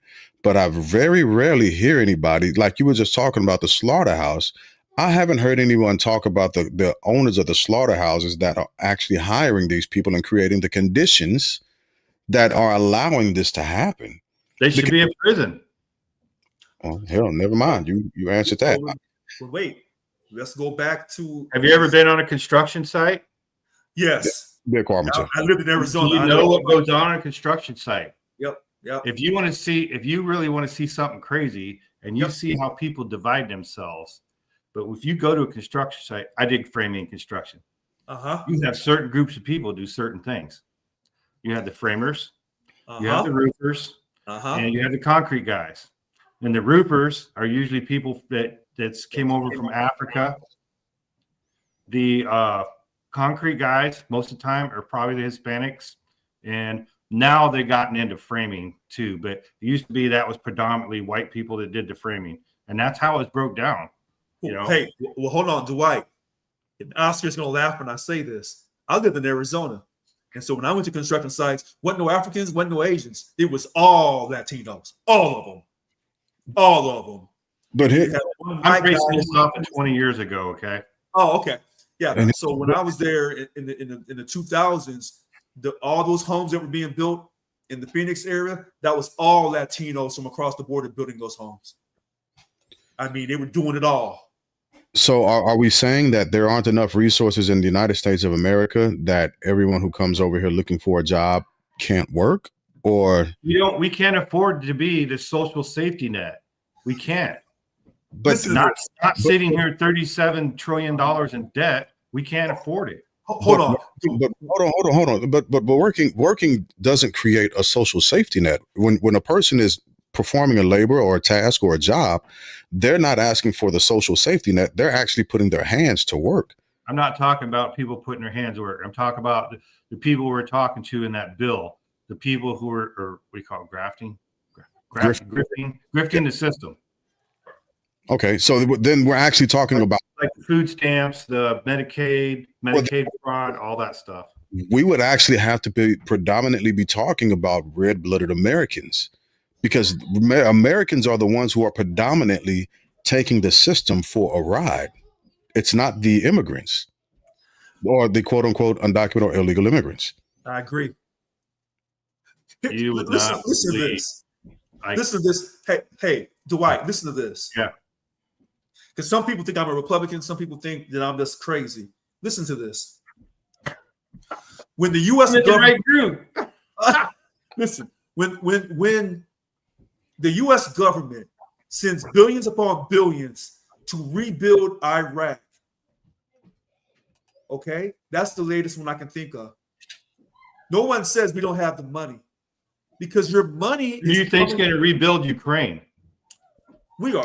But listen to this. Listen to this. Listen to this. I didn't even think about that, but yeah. Hold on. Yeah. But check this out, Dwight. Your money is being created from thin air.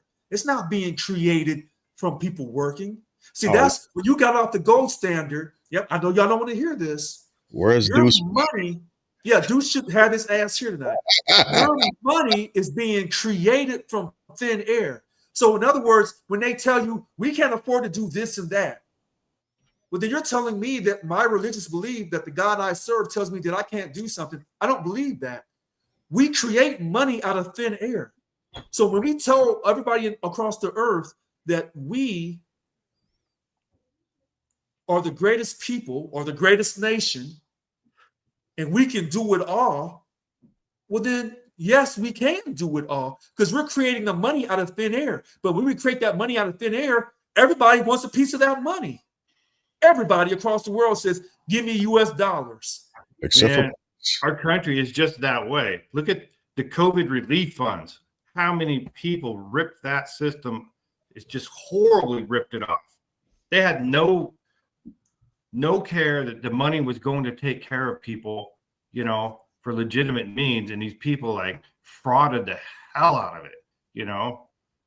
Well, wait. There isn't a dollar Okay. that's safe in this country that somebody's not going to try. Come on. This is where I have to take it for the people who frauded COVID, the Shamiquas of the world who may be on Snap and shouldn't be on Snap. This is where I'm going to have to defend them a little bit.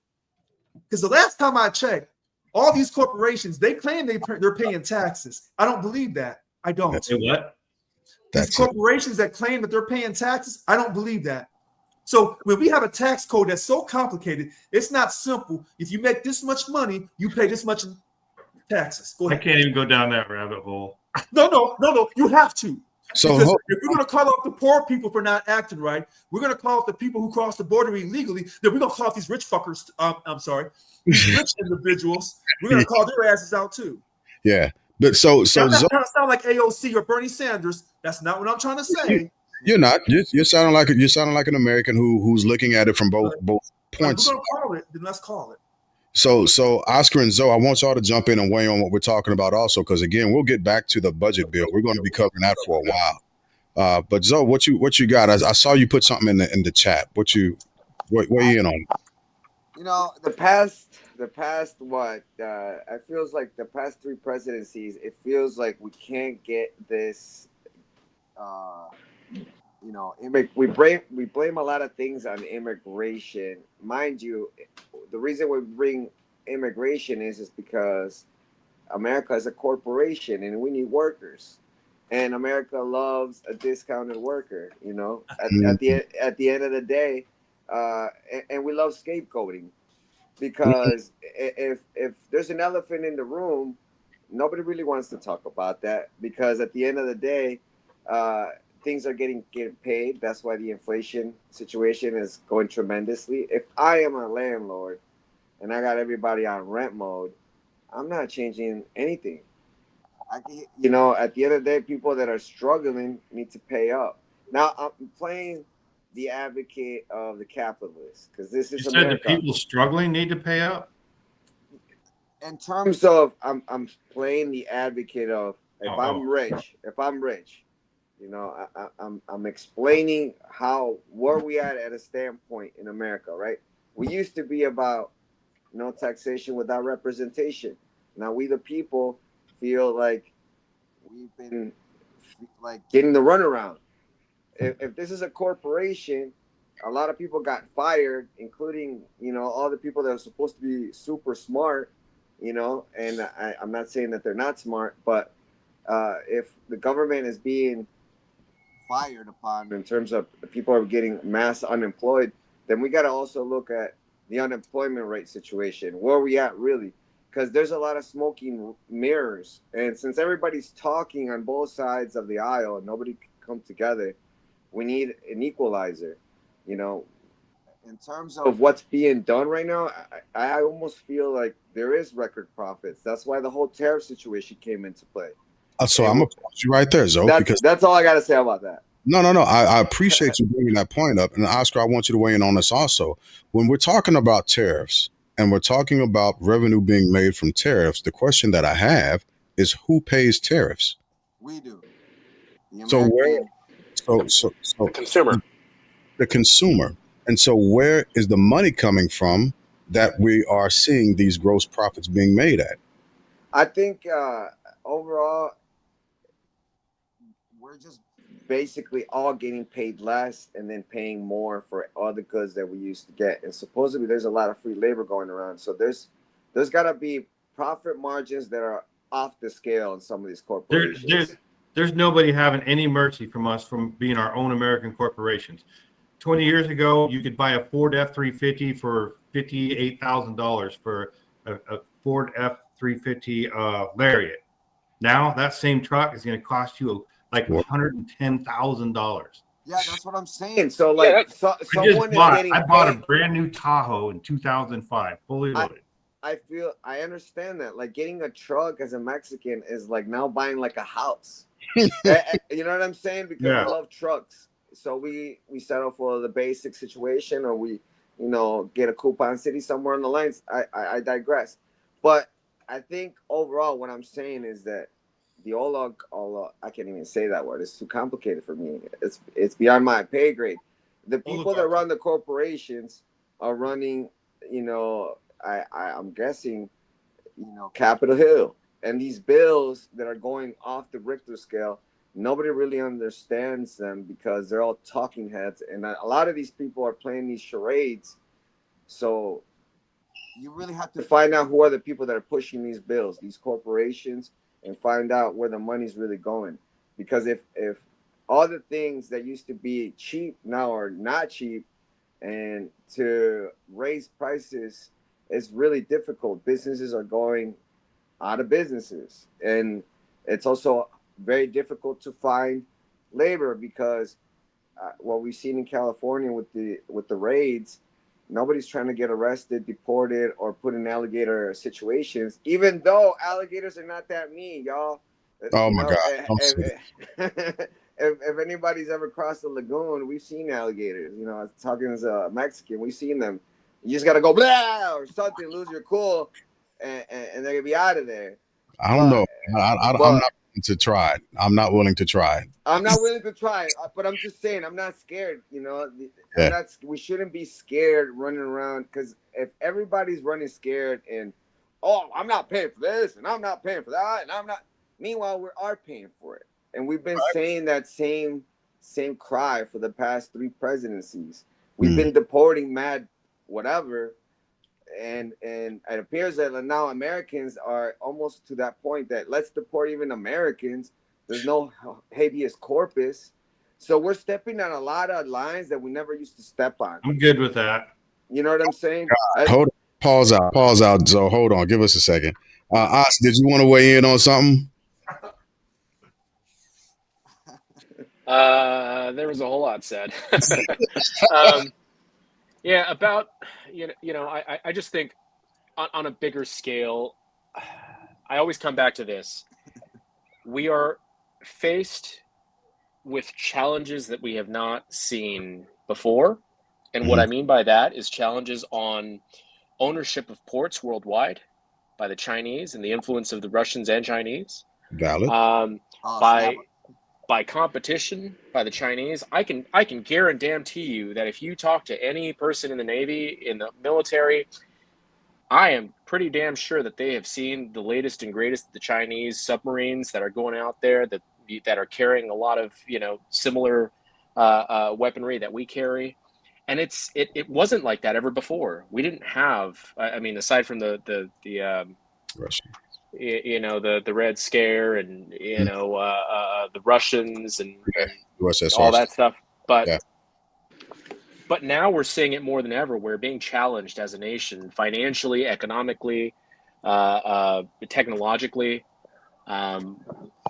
Anytime that we feel like we're getting ahead, we see something that China goes like, hey, look, we did your AI thing way cheaper. We spent $8 million and you spent $200 million doing the same thing, So in the end, we're really being tried by all these external factors. And I don't feel like we can afford to keep infighting at this moment in time. So my take on that, Oscar, is the Chinese are doing the same thing to us that we did to Russia. Yeah. We didn't have to fire a shot to take Russia down in the Soviet Union. We didn't have to fire a shot. We ran them into the ground financially, trying to keep up with us. And right now we have a $900 trillion military budget. We have 11 aircraft battle groups. And they're talking about having to spend more to keep up with the Chinese. They're doing the same thing. Chinese are doing the same thing to us. Because they know we're broke, we're in debt, we're not going to be able to keep up. Yep. And the problem is that we're indebted to them. Right, Oscar. Guys, there's a solution to all this. And Ronald Reagan did it way back in the day, and all he did was just put amnesty on all the immigrants and it put everybody to work. And it was amazing. I'm a pause. Let me pause you on that one real quick, because I wanted to ask a different question, just to go a little bit of a different way, but it still ties into what you're talking about, Zoe. And the question that I have is, if as a country we've gotten to a stall point, and Oscar, this is what you were touching on, because we've stalled out. It's kind of like we've peaked. Then what does that mean for progress for the American people? If we are still simply celebrating the ingenuity and the robust way of living from the 70s and 80s, and we've seen we're seeing ourselves in decline, then what does that say for our society at large as far as progress is concerned in all of these different areas, in technology, in manufacturing, in agriculture, so on and so forth, especially if China is able to easily just dip in and begin to do to us what we did to the Soviet Union back in the day. What does that say about us? Well, I think one of the You're biggest in trouble. challenges, That's what it says. it is trouble, and the problem with, and eventually, speaking in terms of like nations and nations growth, like at some point nations peak, and unfortunately, I think we have to. It's kind of like I'm sorry, I don't know your name, but So yeah, like he was mentioning, at some point, our labor in America is really expensive. And it's the same thing that happened in Japan, right? Japan was the manufacturer for a while. Labor got really expensive. We got expensive labor. So at some point,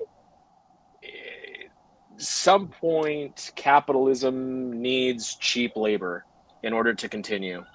And that's the unfortunate part about the system and how it works, is if it doesn't have cheap labor, it kind of stalls. I don't know about that word cheap. Cheap. Hold up. See, that's and pardon me, I can't see your name either or your face, but Oscar and Zoe. Oscar, excuse me, pardon me. We can call it indentured servitude because that's where it is. Yes, but here's the thing though, good old fashioned get your hands dirty. That's what America's been built upon, and that in a way we have something that other nations don't have. And he has a name, and the first person that started this nation, George Washington, he knew that the paperwork and the framework that this nation was built upon was based off the fact that if we the people say the things that we need to say to liberate ourselves, such as taxation and a free market, those are things that already should function already. I'm saying we need to stick to the blueprint and get away from all the semantics, because a lot of the people, if we're willing to put people in an alligator situation, Alcatraz, and put them in a slave situation, we got money to put them to work, bro. I know Taco Tuesday, a bunch of Mexicans will come through and taco prices will go down. Right now, taco prices are ridiculous, bro. $7 for one taco. Let's talk mathematics. Hey, hold on. So we need more hands. Right. So wait a minute. Yes. Hold on.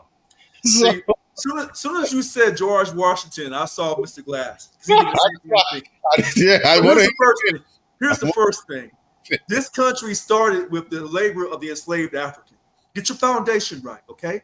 And then it also said that if you weren't a white male property owner, you weren't voting in this country, okay? Then came all the rest of that stuff. My brother, my friend, I understand as Mexicans, we gave half of our empire because we didn't understand a lot of things in capitalistic situations. Okay, so merchants, again, right? But again, your capitalism was based off of enslaved labor that was free. Okay, that's the first thing. Here's the second thing. No, you can't dispute that. There's slaves now that hold on. Let me break this down for you because I can do it really quick. Okay, sorry. That's the first thing. This country got off to its great start by free labor of the enslaved African. Yes, period. I'm not disputing that. Okay, right. But hold on, wait. I want to go to your word about empire because this is where you're on to something. So a pamphlet was written about every great country or nation has its 240 to 260 year empire. The Roman Empire had two periods, the Roman Republic and the Roman Empire. Now, the guy who wrote that was a guy in England. So he may have been biased towards that group of Europeans that called themselves Romans. But every great empire lasts between 240 and 260 years. People are predicting that America is going to fall off the cliff. This is where I'm betting on the American mindset that we will not fall off the cliff at the peak of our empire. I believe we'll go into another part of our empire or a new empire period. But that's just me being pro-American. I stop there. I agree with what you said thoroughly, and thank you. I mean, I'm being comical Yeah. and trying to be, trying to finesse the conversation. Oh, okay. But Okay. at the end of the day, for every person that comes into this country, seen or unseen, there's definitely we need to get our mathematics correct, because from both sides of the aisle, us coming over here from a blue state, everything is super taxed, right? And I see a lot of people behind the businesses, and they all look like me. And sometimes when I go to job applications, they all think like this guy looks fresh off the boat. So I'm gonna give him a discount situation if he really wants to go to work. So no matter what I do, or no matter how many diplomas I put on my wall, at the end of the day, if I say "si, senor," I'm a much more pleasant fella. If that Hmm. makes sense, because we live in a very biased society. No matter what, like I've gone out to places and I dress a certain kind of way. I can switch up my dialect or my way I linguistics, but the way that I move.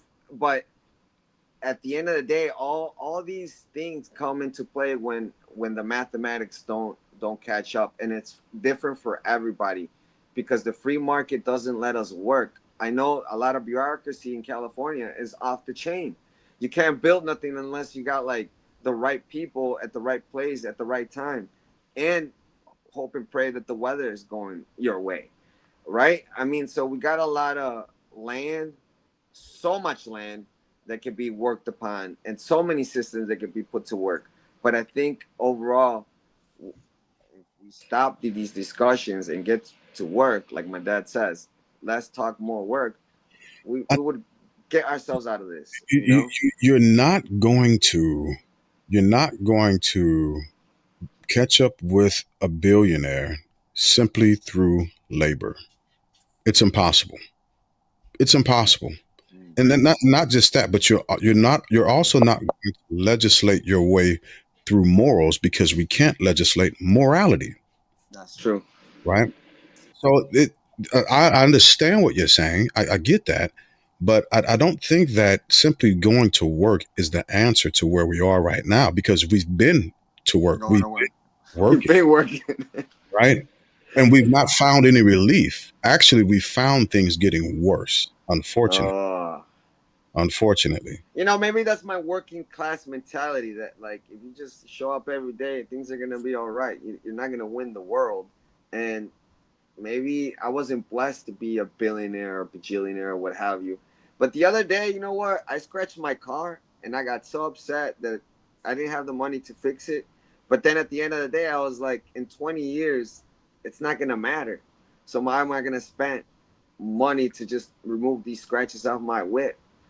No, let those scratches ride, and I'm gonna save myself that money, because it's so hard to maintain. It's getting really hard out here for people, and I think it's not resonating in this bill. If we are to put so much debt on the American people, I don't think this makes any sense, or we have the solution or the right plan. I in my All right, Oscar, Yeah. what? Yeah, I was going to say that's I think he hit the nail on the head. It's from just purely my beliefs is that everything we are seeing in our country are the cries of people on Main Street that are struggling. Be they Democrats, be they Republicans. We see the Bible Belt. Again, I said this a couple episodes ago, feeling left behind. They have industries that have been shut down, or industries that no longer produce enough for them to live a middle class lifestyle, to improve themselves. In California, in coastal states, we have local governments that like to overtax us, that we feel no matter how hard we work, the government is going to take a good chunk of that money. And we feel like we constantly just are in the same place, you know? So I think there is place and there is time for call it an American revival, or an American renaissance. And it has to happen. Hmm. And it has to happen soon, because there are far too many factors in the exterior, in other countries, that want us to fail and are working to make us fail? Well, that American Renaissance is an interesting word. Because the Republicans say make America great again. Now, that's their American Renaissance. Are those Republicans? Well, I'll come back to that question later. Go ahead. Yeah, Go ahead. but I see it differently. As long as you keep putting in the same two people, as Dwight said, two sides to the same coin. Until you go third, fourth, and fifth option, you don't know what you can do. Until you clearly understand the banking system and understand how banks create thin air. It is the central bank that controls how much money is printed. And that bank is controlled by private bankers. Until you identify them. And the Fed. That's what I'm saying. The Fed is the central bank. And the private bankers control that central bank. Until you take that bank out of their hands and put the bank in the hands of the American people, we'll keep talking about the same poverty, taxes, racism, discrimination, illegal immigration. It's just a big cycle to keep us all fighting among ourselves when the people who really control things are the people you don't see. And that's what keeps this country in the position that it's in. And it'll never live out its true creed because of the money handlers in the temple. 100%. This is the battle that's been going on since the creating of the founding of our nation with the West India Trading Company. Yes. Jefferson that knew that all these corporations had a certain agenda on the new republic, and the taxation that was happening with London and in England. I mean, there's even a quote, and to quote Jefferson, he says, if the American people ever allowed private banks to control the issue of their currency, first by inflation, then by deflation, the banks and the corporations that will grow up around them will deprive the people of all their property until their children wake up homeless on the continent their fathers conquered. Mm. The corporations are getting their power from the bank. You drive to any city in America that's hurting, and I'll guarantee you the bank ain't hurting. That's correct. And that first bank, a new one. When you go back to the history of this, that first bank, and then they got their charter reestablished for 20 more years after it was a period when they didn't have it. And after that second charter ended, that particular president who they tried to kill, he may have been racist, but Andrew Jackson was right on this. Andrew Jackson, yeah. He did not allow that next bank until later on when the Fed came out again in 1913. After his death. As a central bank. Because they had got some stuff on Woodrow Wilson. So it all goes back to the bank. Whoever controls your money controls you. So maybe I need to start a bank. So wait a second. What year was that, my friend? The Fed was 1913 when it got reestablished. The central bank was reestablished. Oh, I know that like the back of my hand. I think it was December 23rd they voted on it. President Woodrow Wilson, they had the goods on him, so he rode along with it. And then in 1916, on his second re-election, he said, hey, we're not going into any wars. I'll keep your son out of wars. But he lied. He lied. Because those bankers had... What year was Titanic? What?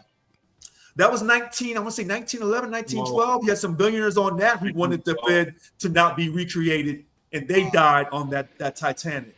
How convenient. Yeah. So you thought I didn't know, but no, I do know. All I'm saying is that, ever since then, we've been paying up people that we don't really know who they are. All I'm saying is that we got to go to work, and America is, we got to punch in every day. If we don't punch in, we don't eat. And eventually we got to get back to that concept. Wait a minute. So hold on. You're talking through common sense. The last time I checked, Elon Musk wants to put everybody, at least put the rich people up in space. Well, there ain't gonna be no jobs up in space. Ain't gonna be no hands-on jobs. I'm not trying to go to no Mars. I know no damn well no tacos are gonna be over there, baby. Well, hold on. You laughing, but I mean, we're spending trillions of dollars to go get some dirt from another planet. Mr. Common Sense, Zoe and Oscar. Now, let the news media tell us AI is going to take out all of these jobs anyway in the next 20 to 30 years. So how are you going to be working then? The government's going to have to give you some money. Bro, I want to hit on that. AI can't make no time. Have you read about the issues they're having with the health insurance companies now? Yeah. They're denying claims using AI. Yep. Oh yeah. Yep. So a computer is deciding your life through the insurance company. Oh, Yeah. And as the president of Local 1000, when I'm That's reinstating, freaking horrifying. hold on a second. You're right. And as long as you keep putting these same Democrats, Republicans in office, Damn. this is what you'll get. You cannot keep putting these same two individuals of the same coin into office and expect a different result. Agreed. You're not going to get one. So We've been doing this. We've been doing that for 250 years. so with that being All the way said, at the beginning with George Washington, we've been played every time. The whole reason we had the American Revolution, it all had to do with rich people and their money. John Hancock, he was a freaking what do you call it? Illegal trading. Everything they were doing was all about their money. And then they played on the simple guys like us. They played on them, the patriotism part, to set them up. We've been set up by them the whole way through. Every time we have a war, it's all the benefit of somebody. It has anything to do about people. It has to do with people getting greased. Yeah. Wait a minute. Hold on. That's my opinion. He's coming from the right. But you have people on the far left who say the same exact thing.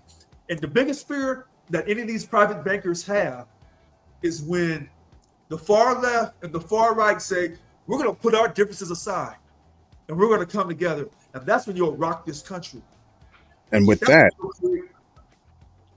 that's a perfect point to move into final thoughts. I appreciate that because I agree with that last sentiment 110%. 110%. So since this is Dwight's first time on the Family Bloodline podcast, as we move into final thoughts, we will allow him to grace us with his final thoughts first. But before we do that, what are you drinking? That's my question. What are you drinking on? Straight scotch. Oh my God. Yeah, we got it. I'll be out there next week, man. I'll give you a shout. Iced tea, man. I'll send you a message. Whiskey night was last night. There you go. There you go. All right. So final thoughts, starting with you, Dwight. I think we're in trouble. I think everything that's happening right now is Band-Aids. They're trying to put Band-Aids on it, and I don't think it's going to be enough. With $37 trillion in debt, and the Chinese have us. We can't afford to keep up with them. I don't know what we're going to do, and I fear for our future. I fear for my son's future in this country. I really do. I fear when stuff like this happens, when countries get to this point, it always leads to war. It always leads to war. Every time. World War II, markets crashed, everything. Every time it leads to a war. Wow. And then you know who loses and you know who wins every time. Every single time. Absolutely. Yeah, you end up with your name on a wall in Washington, D.C. Yeah. Just so you can have tennis shoes made for 25 cents in Vietnam. That's the truth. That's my thoughts. I appreciate it. Zone, final thoughts. What you got, bro? Overall, I think if there's one nation that holds the way to this humanity, because I think the United States holds this liberty, this grace, and this strength, and I really do believe in the American people. I do believe that every generation gets called upon, just like the last generation. They had their great call, and that's why this blueprint of America, this great experience, will work. Because no matter where we're at, the hope is that we will fear not, and no matter comes our way, if we're united, nothing. Because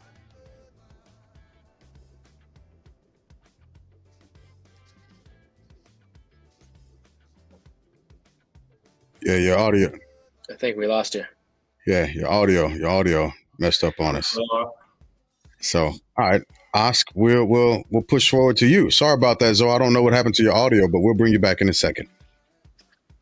I mean, all I have to say is I want to stay a little bit positive here. I know the Yeah. stakes are high. The bill that's come into effect has its positives and its benefits. I mean, its positives and its negatives.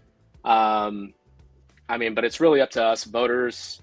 It's really up to everybody to really ask the tough questions, and push politicians and policies to reflect responsibility going forward in order for us to reduce our deficits, but also to keep in mind of human dignity, both on the American front and on our foreign folks that come here. So I think we just got to ask more of our politicians and band together, no matter the side of the aisle. They're parasites, though. Rich.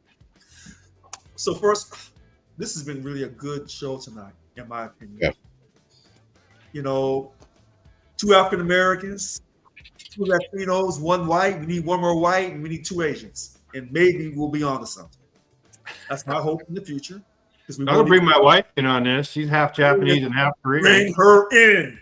Bring her. I'd love it. We need to have equal white, black, and Latino, and then we have to get the Asian and Native American, and then we'll get some Europeans and Africans, and that's great.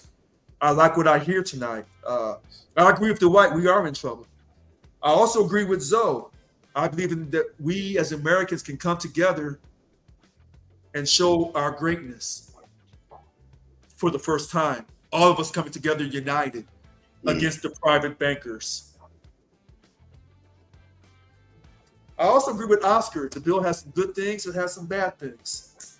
But we have to treat people with dignity while enforcing our laws. And finally, I guess I'll try to say something of my own, but I really can't tonight. Everybody's kind of beating me to the punch. You know, Mr. Glass, he said you can't legislate morality. I think you're right. You also said you can't work to catch a billionaire. You can't work enough to catch up to a billionaire. That's accurate as well. I guess I got beat tonight. Everyone's words I'm going to echo, and I'll stop here. Thank you very much. You got to tell us who you are, because that's your catchphrase at this point. Oh, when I'm transgender, I am Franz Fritzenheimer. I'm a white man when I'm transgender. But in my real self, I'm just a descendant of the enslaved African, fighting to be reinstated as the president of Local 1000 because they ran me out illegally. But I'm going to keep fighting Gavin Newsom. And if he thinks that President Trump and the Republicans is giving them holy hell, hate to say this, but I'm Gavin's trying to talk like a conservative. Have you heard that? Yep. We'll talk about that on another podcast because, I'm financially disciplined. That But friggin' as- used car salesman. As Oscar said, we have to still treat people with humanity, with dignity. He's right on that. And so is Zoe. We still have a great country. Can we do better? Yes. Do we have character flaws in our foundation? Yes. Can we still have a great country without tearing up our foundation and rebuilding our home? I'm done. I don't know. Gotcha. So before I give my final thoughts, first off, I want to give a round of applause to Dwight. Thank you for coming on and this being your first live. Yeah. I appreciate you for coming on. I've been hoping you would hang out with us for a while now. I love talking to you and posting comments. It's always a blast. And for everybody else, like I want to echo this. Like Rich said, this was like one of my favorite episodes tonight, because we had so much. There's such a different movement from everybody, and I always appreciate different opinions, especially those that differ from my own. I'm never going to get caught in an echo chamber. I don't need that. I think that pressure, especially dealing with things that I don't agree with directly. That's how I evolve, and it makes me think differently, and I learn something more. And I try to surround myself with that. I don't always want to be an island, but in some instances, I need to be an island so that I can learn more. right? Because I don't want to ever get to a point to where I think, oh, yeah, I know this. No, you're wrong and I'm right. No, I'll never be that, because I think it's okay to be wrong, and I lean into it and I press that limit, right? I'm never always right, and I know that for sure. So I want to thank everybody for coming up. My final thoughts is, and I'll echo everything that y'all have said already, especially what Richard said. I want to get more people of diverse backgrounds on the podcast so that we can air out our grievances. We can disagree, but we can also begin to find the points that we agree on and build a foundation from that and move forward. That's progress. That's evolution. That's the spirit of America in all of its fineness, and it's all of its beauty and all of its splendor. Founding a common ground and foundation is the pinnacle of being able to get shit done outside of being angry, right? That's how we get shit done. And that's what I believe in. And that's why I'll continue to do these shows. I would love for donations to the Family Bloodline podcast to assist with helping us push the message further. But if I've got to continue to reach into my pocket to fund it, I will, because this is an effort that I absolutely believe in. And I want to push it to every corner of America first, and then we'll push it to the world. But we've got to get right within ourselves first. And we've got to have open and honest discussions. We've got to disagree on things so that we can figure out what we agree on, and we can become a better country.